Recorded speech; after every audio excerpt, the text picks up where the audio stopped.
Hello, Cape Charles. I wish I was with you in person for the Talkin' Tiny Festival, but I will be remotely presenting my talk about 10 tips for DIY tiny house building. My name is Jill Kanto. I'm the founder of ChooseTiny.com, which is a free directory of tiny house parking spots and communities. And I built my own tiny house. I made a lot of mistakes, and I want to save you the time so you don't have to repeat them.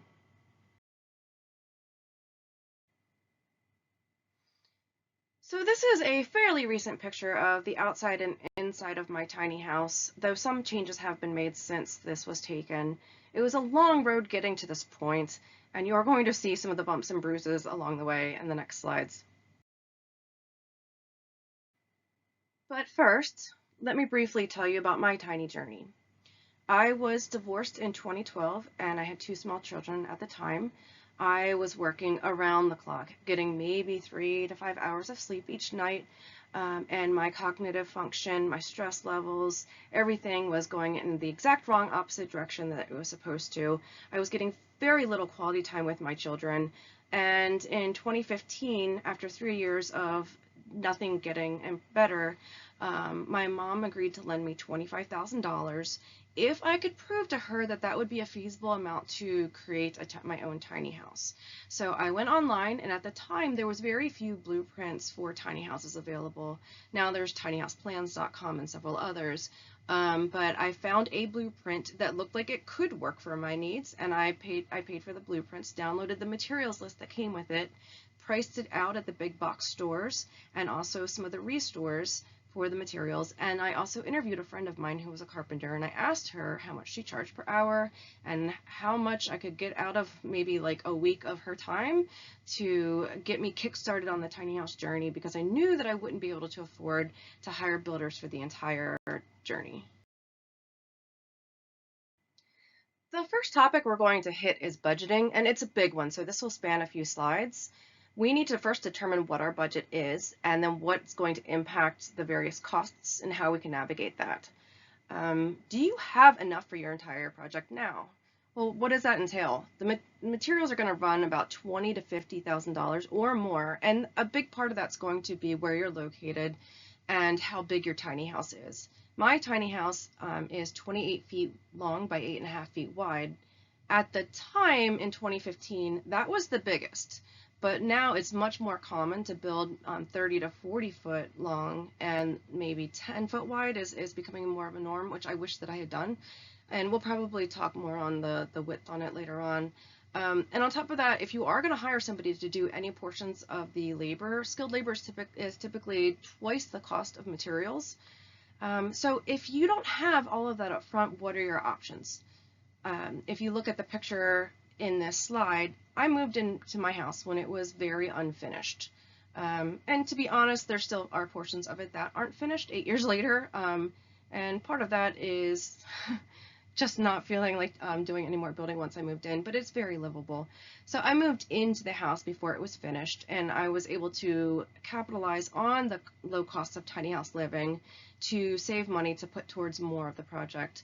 Another option is, as you are going through the building process, are you able to save money each month to put towards it as well? And I did that too.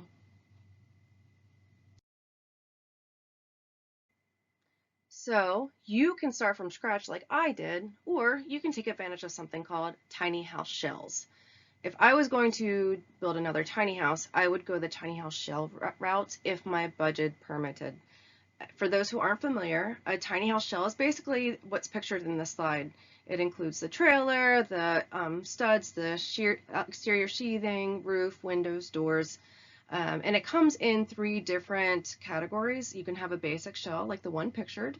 You can have the utilities roughed in, and you can even have the utilities plus the interior siding completed.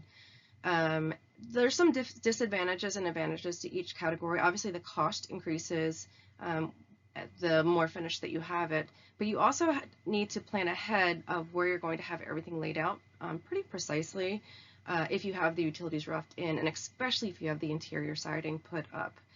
These shells range from about $30,000 to $60,000. And that's going to be impacted by where you are and what stage you have the shell finished to. There's some amazing benefits though to having a tiny house shell. One is it's going to save you a great deal of time, and that might actually come out to saving you money in the long run. It took me about a year to build my tiny house, and I do think that I probably would have, at the costs at that time, maybe come out in a wash, or only cost slightly more than if I had just had started from scratch. Another advantage is that it's going to be waterproofed in professionally, and that's something that came to light in my house journey down the line, and we'll get to that in one of the later slides. And if you look at the price point of this, I paid $7,500 for my tiny house trailer, for my 28-foot long tiny house trailer, and they are more expensive now, significantly more expensive. So like maybe around $12,000, depending on who you have make it and the size.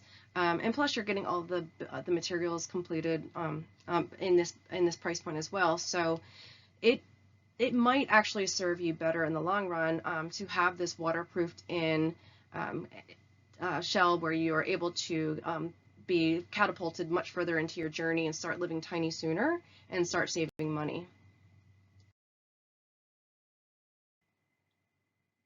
So the next two slides will still be covering budget, but they will be about lowering your costs. This one is about lowering labor costs.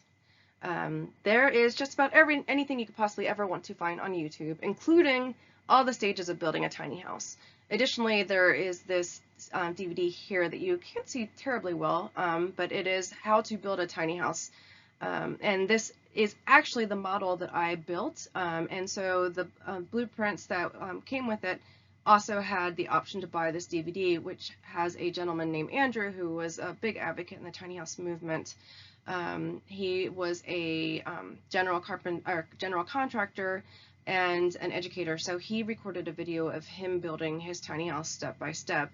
And throughout the video, where deviations were possible, he would explain other ways that you could build the house. So it wasn't necessarily just strictly for this model. It was very useful for anybody that would be interested in building their own tiny house. Some things have changed since this has been released, but I still think it's a very valuable resource and heavily recommend it. The next thing is build parties. Tiny houses are like the cute furry puppies of the housing world. Everybody wants to come out and be a part of it. So I threw build parties, and friends that I was close with and people that I had never met, both alike came out and helped me build my tiny house. So I threw maybe 2 or 3 build parties, and they were all wildly successful.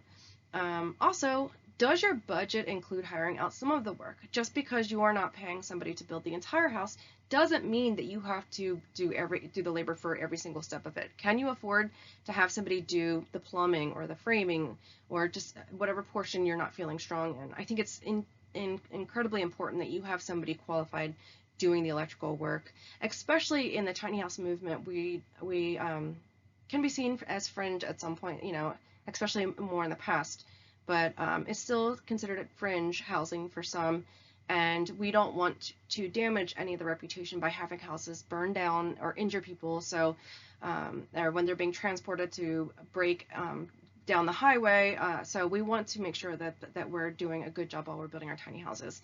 So any portion that we're not feeling strong on, we should have somebody professional there helping us. But that doesn't mean we have to do that for the entire build. Another thing that you can do, which is something that I did a lot in the house in my journey, was hiring somebody and then using them for a crash course for me to learn how to do it.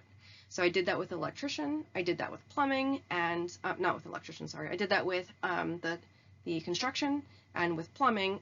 With the electrician, I did have a professional the entire time, but I was their helper, and I got to learn a lot about tiny houses. And I did buy a second tiny house later on down the line, and it did need electrical work, and I felt very comfortable doing it myself at that point. Because one, it wasn't like a ton of electrical work, but I felt very comfortable working on the house at that point on my own, and then had my electrician review it because of how much I had learned throughout the tiny house build. Material prices is one of the biggest places you can save on costs in addition to doing your own labor. One of the first things that I stumbled across really was the bid room at Home Depot. If you go to the Pro Desk, you can get a free Pro account, and then any of your orders or purchases that you make that are over $2,500 are entered into this bid room software, which will grant discounts on various items within your order. And unless things have changed, to my understanding, the larger the order, the greater the discounts that you receive. So it makes a lot of sense to keep your orders above $2,500 so that you can capitalize on those savings. The next big tip was to visit construction sites for their remnants. Oftentimes, when they're building a 3,000, 4,000, 5,000 square foot house, their remnants are enough to meet your needs. They might be throwing away enough wood flooring or enough scraps that you can use to complete an entire project. So I would ask permission, obviously, but that can be a great place to get spare materials. I made a lot of savings at the restores. My tub was $25. My doors were used, and they were Anderson double doors, glass, and I got them for $125, and they retailed for over $2,000. I got my big kitchen sink for I think $5. Again, these are 2015 prices, but especially now, it's even more important to be able to save because the prices of materials have gone up so much. Some quick tips to kind of future-proof is I would avoid sheetrock unless you're planning on not moving. They do crack when you're hauling. So if you do your sheetrock and you need to move your tiny house, it's not the end of the world, but just be prepared that you may have to be mudding and taping and sanding once you've completed your move. Also, PEX plumbing is, if you're not familiar, it's a flexible tube, like hose-like material, and that is much more popular in tiny houses than other plumbing, the more rigid options, and that's again for flexibility when hauling. It prevents it from, there's not going to be any breaking or anything. One word of caution is I would do all of your plumbing, on interior walls, but with tiny houses, you don't have a lot of interior walls. You can wrap them in foam if you're putting them in exterior walls, but for me personally, it was just easier to put them, because I did have one portion in an exterior wall and it did freeze off, and so I brought it inside. And I just have it running behind cabinets and such, so that if I need to access it, I can easily do so, and it makes it a lot easier for making changes in the future and throughout the house. So I've entitled the next two slides Future Proofing, and that's kind of a misnomer. What we're doing is looking at what our needs for this house is currently and what that could possibly change to in the future, and making some of our layout decisions based on that. So where are we in our current stage of life right now? Do we have children? Are we planning on having children? Do we want to age in place in this tiny house? Is it a starter tiny house? Is it our forever home? Are we going to be selling it in the future? Are we going to rent it out as a short-term or long-term rental?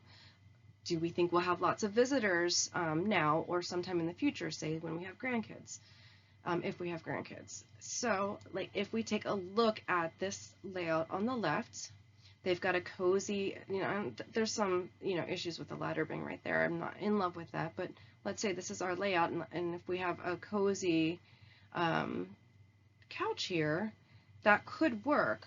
But if we want to turn this into a downstairs bedroom at some point, whether we are expecting to have a child and we're going to be pregnant and don't want to be climbing upstairs or ladders, or if we want to age in place, or when we have a young toddler and we don't want them in any types of loss situation, we may want a downstairs bedroom at some point temporarily or long term. So this is not a space that we can easily create a bedroom in, because there's just not enough space to fit a bed and a wall there. If you look at the space on the left, it's not terribly much bigger, but there is enough space to comfortably have a bed, to have a couch in here. So this could easily work as a downstairs living area and then later be converted into a bedroom as well.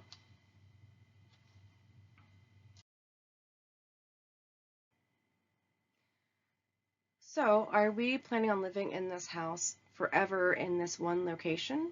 Or do we think that we may move it to another municipality or another state where they may have different requirements for their housing? One of the steps that we can take to save a lot of headaches is to document the entire build process. There are third-party verification certifications that can do this for you, such as NOAA or Pacific West, and they will ensure that your house is permitted to the strictest standards that are currently out there right now. And they'll keep a photo and a video repository so that you can always access that media when you are moving to a different location, or if you're going to sell the house, the buyer can request to see them. And having those certifications in place will open the door for a bunch of places right off the bat. But it does make it a lot easier for building inspectors and such in the future that may need to look at it. Of course, you can save all this information yourself. And if you happen to be very familiar with building inspection or building standards, you may not need or benefit from those services as much, but it is a lot easier to just take advantage of their expertise. So you can do it yourself. You can take lots of, and I would take these pictures and videos regardless, but you can take photos and videos during every stage of the process. I would especially focus on electrical. When you are doing any revisions in the future, you do not want to drive a nail or a screw through your electrical wiring. Same for plumbing. Slightly less life-threatening, but it's very important to have that information on hand at any point. Not just for the construction changes, but also for permitting.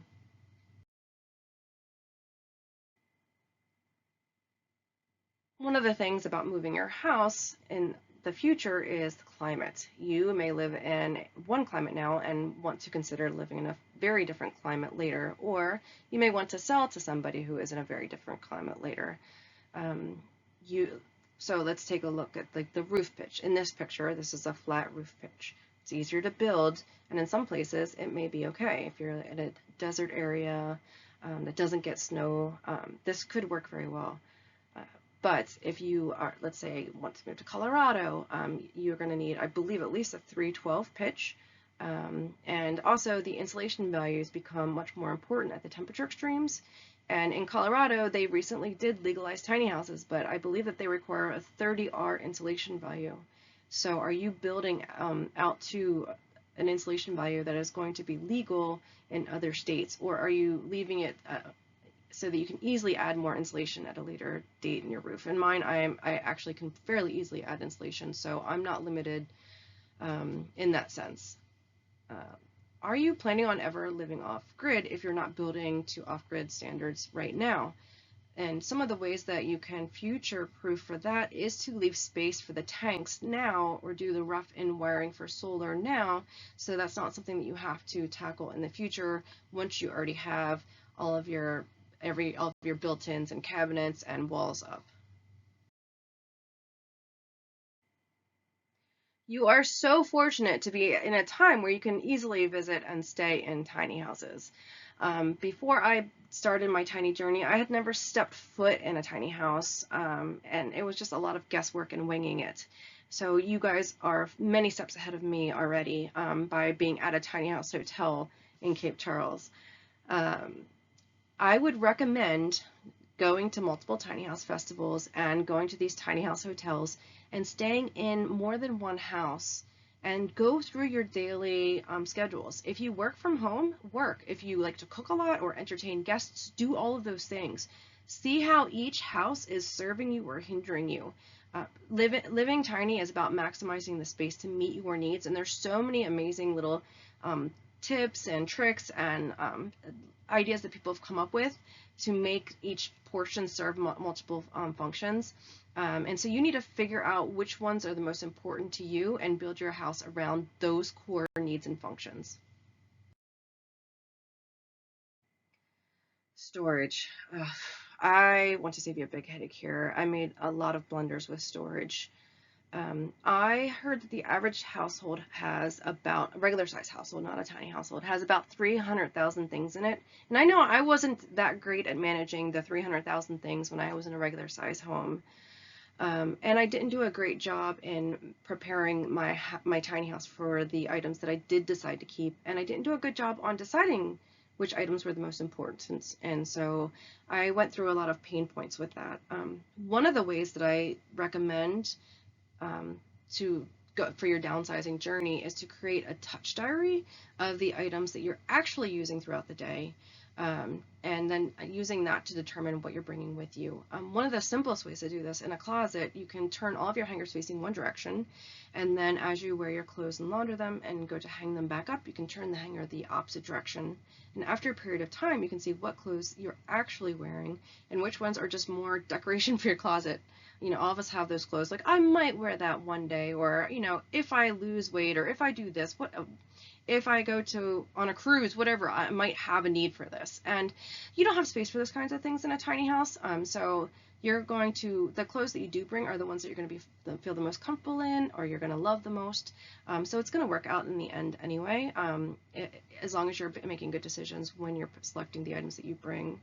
Another thing is to design the storage around the things that you do decide to bring. I made a lot of storage in my house. There's plenty of storage here. It just doesn't fit the things that I decided to bring. So it is such a headache to try to make something fit after the fact, or to try to have to then go buy another object that will fit to replace that item's purpose. And then look at items that are dual purpose. So for example, I have an air fryer oven oven combo, and that can cover anything from toasting bread to any of my baking or cooking needs. And that really saves up a lot of space of not having to have all those individual appliances.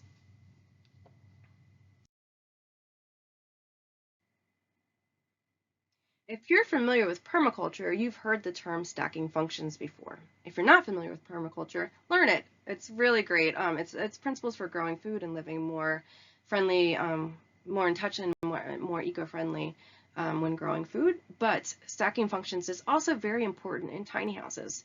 You want to build with multiple purposes whenever possible. This picture here shows a wonderful solution that a lot of people use. Their stairs aren't just stairs. It's typically used as storage as well, which is something I did. These are not my stairs, but I have a similar layout with mine. I keep all of my food in my stairs.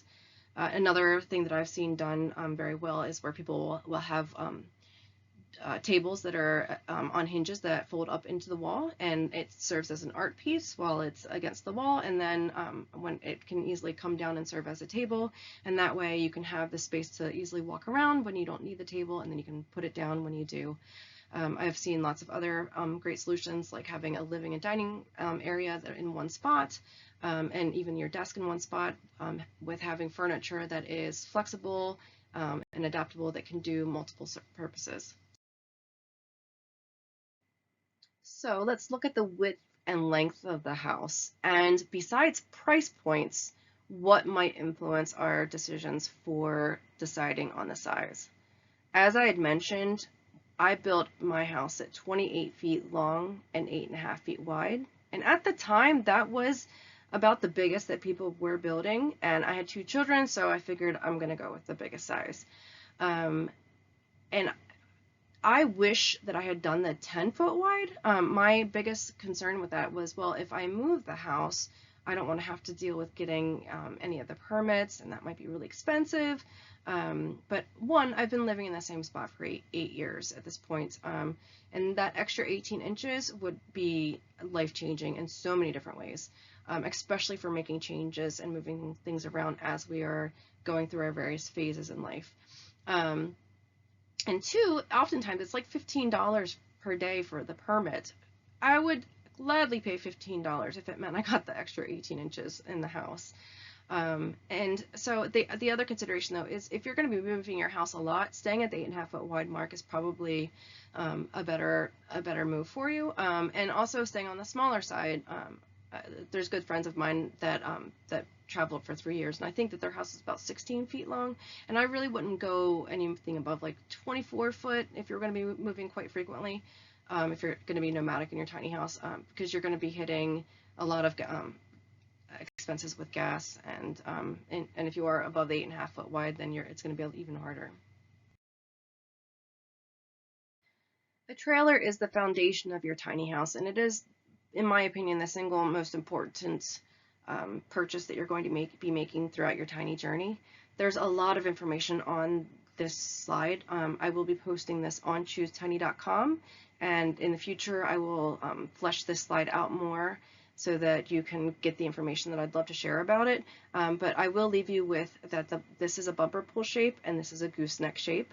The gooseneck is more expensive, but it has benefits for hauling, and I think the layout can benefit from it a great deal.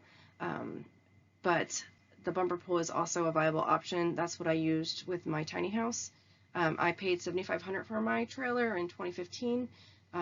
I would say prices right now for that same trailer are probably about $12,000. And then there's a lot of great information on here about weight and distribution and materials. But I want to leave you with, please do not get a trailer that is created for an RV or a mobile home and then try to retrofit it for a tiny house. You're going to have a lot of problems and expenses, and there's been so many heartbreaks with people that have tried to go that route and then found out that they have a house that is not viable. Parking. Well, I have a lot that I can say about parking. I do have the website choosetiny.com, and there's about 340 parking spots and community space that are on there. It's a free directory. You can also go on places like nextdoor.com, and there's various Facebook groups as well to look for parking. But I would, if you can, find parking before you start your tiny house build. There may be some requirements that they have that you need to build your house towards, and that would be great to know ahead of time so you don't have to do any changes to it afterwards. And then if you're going to be stationary long term, I would recommend taking the wheels off and to avoid flat spots, and you can put support piers or something along those lines at different points along your trailer. I did it on each end, and then before and after the wheel wells. So I have 8 piers that mine are resting on. If you do leave your wheels on, I recommend covering them so that they don't get the UV damage. And if you're ever going to move your house, you definitely want to test the tires ahead of time, especially if they've been exposed to sun. Transportation. Do you need your own truck if you're going to live tiny? No, you do not. I do not have a truck. Many people who live tiny don't. But how do you get your house moved if you don't have a truck? Well, you can always rent a truck and move it yourself. But we definitely don't need any horror stories of tiny houses being involved in accidents from people that are hauling, for the first time or are inexperienced with hauling. So how do people who don't feel comfortable hauling move their tiny house? I personally recommend uship.com. It is a place where you can describe the move that you need, and then various people can bid on the move. And so you can get a good price point. But even more important than that, you can see their profiles and their previous reviews, and if they've moved tiny houses before on their UShip profile. And one of the most important things that I would recommend is that they've got a DOT number listed on their profile. And if they don't use them. But if they do have a DOT number listed on their profile, that means that they have hefty amount of insurance for their cargo and for any accidents that they get in. But I would go to the DOT website and paste the number in there and ensure that that the DOT license is active and that it matches their company name. I've seen people put fake numbers up that don't match their company. They're using somebody else's. Or it's expired, and so they're not currently actively covered by that insurance.